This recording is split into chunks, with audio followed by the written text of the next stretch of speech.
param bhavam ajananto mama vyayam anuttamam. I'm just reading it and translation. Avyaktam vyaktim apanam manyante mam abudaya param bhavam ajananto mama vyayam anuttamam. Word for word, please repeat some Sanskrit class also. Avyaktam, non-manifested. Vyaktim, personality. Apana, achieved. Manyante, think. Ma, me. Abudaya, less intelligent persons. Param, supreme. Bhavam, existence. Ajananta, without knowing. Mama, my. Avyayam, imperishable.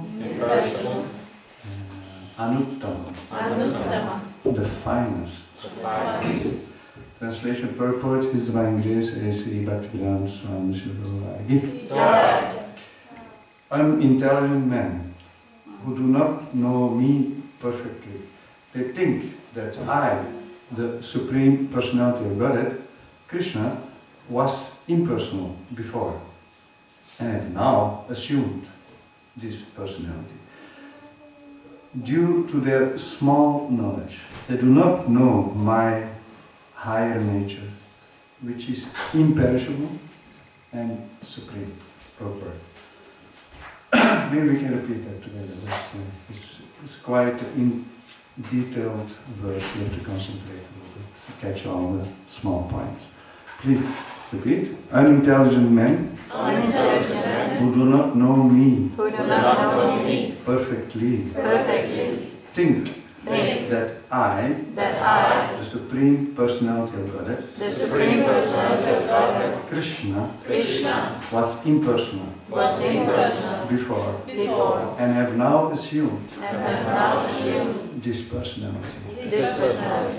Due to their small knowledge, they do not know my higher nature, which is imperishable and supreme.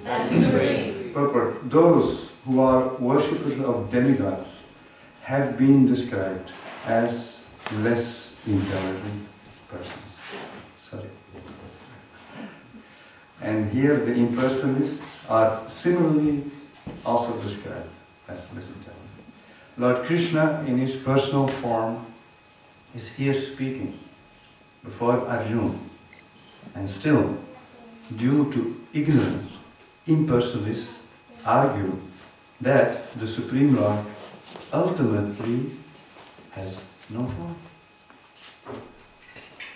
Yamunacharya, a great devotee of the Lord in the disciplic succession of Ramanujacharya, has written a very appropriate verse in this connection. He says, Tvam Shilarupa Charitai Parama Prakrishtai Sattvena Sattvikataya Paralayascha Sastrai Prakyata Daiva Paramarta Vidam Mataischa Nai Vashura Prakritaya Prasanti Vodum. My dear Lord, devotees like Vyasadeva and Narada know you to be the personality of Godhead. By understanding different Vedic literatures, one can come to know your characteristics, your form and your activity. And one can understand that you are the Supreme Personality of Godhead. But those who are in the modes of passion and ignorance, the demons and the non-devotees, cannot understand you. They are unable to understand you. However expert such non-devotees may be in discussing Vedanta and the Upanishads and other Vedic literature, it is not possible for them to understand the personality of Godhead. Stotra Ratna 12. In the Brahma Samhita it is stated that the personality of Godhead cannot be understood simply by a study of the Vedanta literature. Only by the mercy of the Supreme Lord can the personality of the Supreme be known. Therefore, in this verse it is clearly stated that not only are the worshippers of the demigods less intelligent, but those non-devotees who are engaged in Vedanta and speculate on Vedic literature without any tinge of true Krishna consciousness are also less intelligent. And for them, it is not possible to understand God's personal nature. Persons who are under the impression that the absolute truth is impersonal, that's very popular. We love it, impersonalism, right? Sorry, I should not talk before that. Finish. So I again repeat, persons who are under the impression that the absolute truth is impersonal are described as abudaya, which means those who do not know the ultimate feature of the absolute truth. In the Srimad Bhagavatam it is stated that supreme realization begins from the impersonal Brahman, then rises to the localized Supersoul, but the ultimate word in the absolute truth is the personality of Godhead. Now so much envy comes in our heart. No, no, no, cannot be true. Modern impersonalists are still less intelligent, for they do not even follow their great predecessor Sankaracharya, who has specifically stated that Krishna is the Supreme Personality of Godhead. Impersonalists, therefore, not knowing the Supreme Truth, think Krishna to be only the son of Devaki and Vasudeva, or a prince, or just a powerful living entity. This is also condemned in the Bhagavad Gita, chapter 9, text 11. Abhajananti mamda manushim tam ashritam. Only the fools regard me as an ordinary person. The fact is that no one can understand Krishna without rendering devotional service and without developing Krishna consciousness. The Bhagavatam 10.14.29 confirms this. Atapi te deva padam bhujavaya prasada lesam kita eva hi janati tattvam bhagavan no na chanya ekopi chiram pichi no.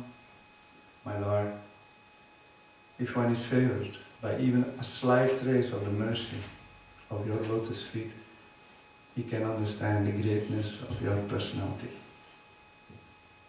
But those who speculate to understand the Supreme Personality of Godhead are unable to know you, even though they continue to study the Vedas for many years. One cannot understand the Supreme Personality of Godhead, Krishna, or his form, quality, or name simply by mental speculation or by discussing Vedic literature. One must understand him by devotional service. When one is fully engaged in Krishna consciousness, beginning by chanting the Mahamantra, Hare Krishna, Hare Krishna, Krishna Krishna, Hare Hare, Hare Rama, Rama Rama, Hare Hare. Then only can one understand the Supreme Personality of Godhead. Non-devotee impersonalists think that Krishna has a body made of this material nature and that all his activities, his form and everything are Maya or illusion. These impersonalists are known as Mayavadis. They do not know the ultimate truth.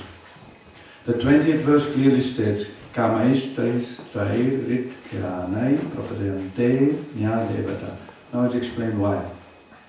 Those who are blinded by lusty desires, they surrender unto the different demigods.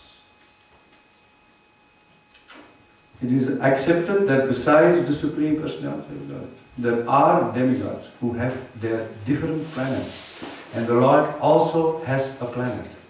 As stated in the 23rd verse, Devam Devagayo Yanti Mabhakta Yanti Mahapi. The worshippers of the demigods go to the different planets of the demigods. Those who are devotees of Lord Krishna, they go to the Krishna Loka planet. Although this is clearly stated, the foolish impersonalist still maintain that the Lord is formless and that these forms are impositions. But from the study of the Gita, does it appear that the demigods and their abodes are impersonal? Asking questions is important. From the study of the Gita, does it appear that the demigods and their abodes are impersonal? Clearly, neither the demigods nor Krishna, the Supreme Personality of Godhead, are impersonal. They are all persons. Lord Krishna is the Supreme Personality of Godhead and he has his own planet. And the demigods have theirs. Therefore, the monistic contentation that ultimate truth is formless and that form is imposed does not hold true.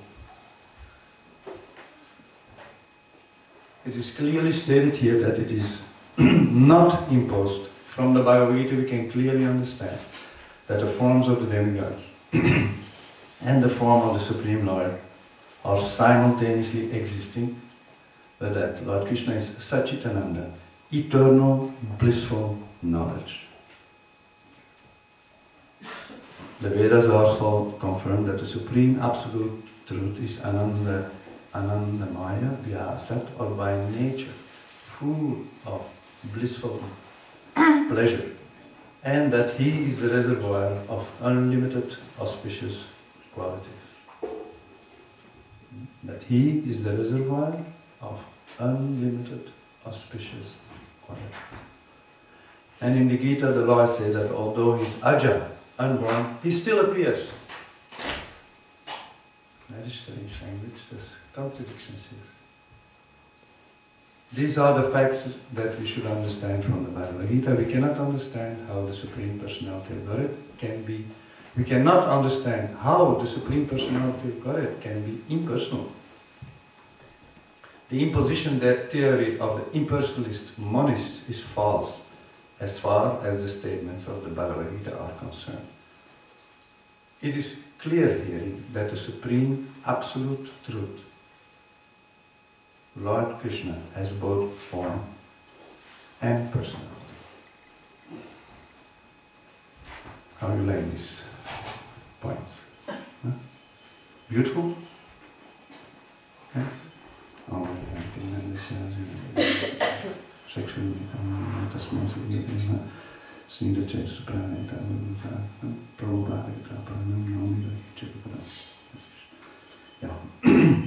I was reading last week this chapter, only 7th chapter, and it was so much energizing me with life, because why? What is that energy? Just paper. Just paper with some words on it. No. It's not just on paper with some words on it. It is these words, they hold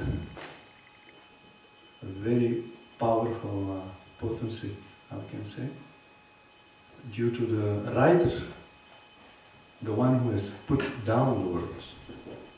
First of all, the verse itself is by Krishna himself, the Supreme Personality of Godhead. He is totally alive, full of energy, Parashakti is unlimited energies. So that's one point. And then the purpose of his pure devotee. Pure devotee means who has absolutely no single drop of envy towards the Supreme Powerful Lord.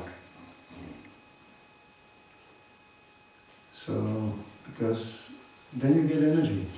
And then, if you read it with an open heart, no screens, no, your own small, tiny brain, mind, you don't put that in between, you throw it out.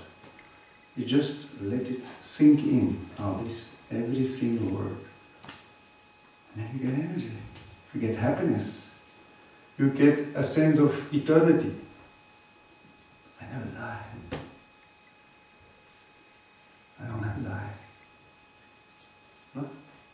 And the bliss comes, the full satisfaction, all the fear runs away. And clear brain work. So now here it is said, in this chapter is a lot of, so many points came out in the whole note down of all the verses, and it is so inspiring. So, but the main first point I want to make, what is intelligence? I want to ask a question. I want just one person who gives some answer. What means intelligence? Because nowadays it's a big topic. Education, knowledge, we have systems of knowledge like mad, but what here it is said, unintelligent people, less intelligent, fierce, and men of small intelligence worship the demigods because their fruits are limited and temporary. Because why less intelligent? Because you cannot figure out what I'm doing. It is a temporary result or a permanent result. Because you don't have that intelligence. That's why you cannot distinguish. And you're busy with things which only give temporary results and give limited results. See? So that's a very important subject actually. How we have to understand what is intelligence. So somebody wants to give me an answer? Yes, Maharishi. Intelligence is that we accept the truth. That's a good aspect. Maybe a few more answers I want to hear. Yes, Ganita. Distinguishing reality from illusion. Another point. Distinguishing reality from illusion. Indra? The power to analyze things in their proper perspective. The power to analyze things in the proper perspective. That's good answer. Knowledge of yourself and your actions and your surroundings. Knowledge of who you are and the surrounding. That's again a deeper dimension. To follow the direction of the super soul. What is that? To follow the direction of the super soul, because the super soul is stated to be the giver of the intelligence. To follow the directions of the super soul. First you have to understand that there is a super soul. This is the first level of intelligence, right? And then, yeah, that's a good point. And then if you understood that the super soul is there following, because he is the source of all intelligence. So I think that's a good point, that we come beyond our own small limited world. That my intelligence is sufficient to make my life perfect. That is less intelligent. Good point. Another point? The same point, more or less, but Krishna is saying, I give the intelligence to one who serves me with love all the time. So that intelligence, you connect with the super soul in the heart. Krishna will give you direction from within. So it is our ability to surrender to Krishna. That's an interesting definition of intelligence. Our ability to surrender to Krishna. So I think we can take this point very well. So that is what this definition is in chapter 13 of Bhagavad Gita. text 8 to 12. What is knowledge? What is intelligence? Start with Amanitvat, humility. Right? So that we can surrender. Intelligence should be used. How I can surrender more and more to the right source. The right source is an impersonal original source or a personal, or a person. And there we get nervous. I surrendered to so many persons and I got so many times disappointed. Again I have to surrender to a person. There we get totally hesitating, confused. You know, when it goes to technical knowledge, our brain is very fast. When it comes to real surrendering knowledge, our brain blocks up. We cannot understand suddenly anymore anything. You know, there is so the first thing, actually, we have to very much understand there is technical knowledge, which our modern society is so overwhelmed with. But we see with so much unhappiness, so we can clearly understand that the technical knowledge is absolutely insufficient definition of knowledge or intelligence. There's another level of intelligence which is much more powerful, much more fine-tuning. But the key is, we have to surrender, right? Which we don't want to do. We are all diseased people. We came to the material world to be away from Krishna, and we don't want to surrender. And that's where all the problems came in. Now we have to come out of that, right? So here, Krishna is talking to Arjuna to make him fit for first-class action, to save the entire human society. That's how important Bhagavad Gita is. Again and again, we have to understand how important it is to live with this book of Bhagavad Gita. Whether you're a Hindu, or a Muslim, or a Christian, or an atheist, or a communist, or a Democrat, or a social democrat, or whatever, or a politician, or a Berlinsk, or whatever you want to do, or Occupy man. It doesn't matter. It is this absolute universal knowledge. If you have brains, you can understand. If you don't have brains, bad luck. Keep struggling. Okay? So important. Einstein was studying this. Gandhi was studying. Why? And what after study, what they told about this book. It's brilliant. So we can still not understand why it is not in all the syllabuses of all the educational institutes today. So here Krishna is talking to Arjuna. We have to understand the background, that he wants to get him fit for perfect action to serve the degradation, save the human society from total degradation. So here he makes, in this 7th chapter, he makes a point that you make your surrender full, not part-time, total. Make it complete. Then you will be victorious. What is it? Sarva dharmam parichaya mam ekam sanam braja aham tam sarva papa. Give up all varieties of these dharmas. This mixed up so-called surrender. Full surrender. And he makes it right. The demigods are there. There are so many demigods. But only men of less intelligent worship these demigods. Why they are less intelligent? Because they are not going to the Supreme Lord, or they think the Supreme Lord is the same than the demigods. Because they are too much bewildered by their own material desires. The more you have material desires, the more you cannot see the reality of life. The more your heart gets pure, the more you can crystal clear see what's going on in your life. Right?